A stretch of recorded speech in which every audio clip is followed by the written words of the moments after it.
insanlığın çox yaxşı tərəfində olur. Quşum düşdü. Bu mən quşu düşdü yerə.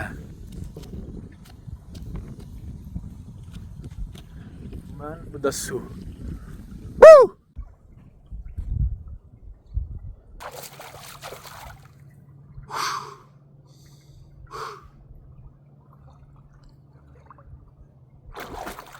Çox relax, çox yavaş və çox səssiz.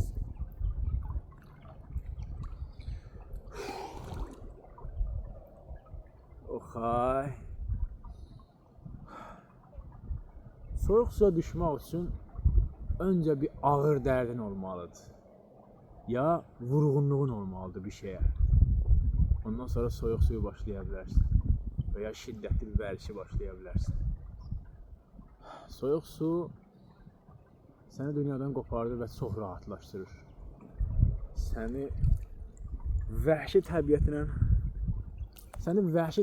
tanış eləyir.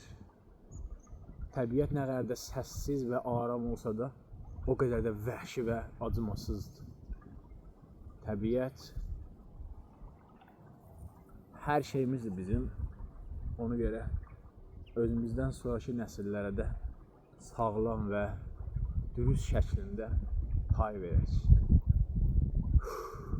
Sağlam yaşayın, sağlam qidalanın və insanlığın çox yaxşı tərəfində olun.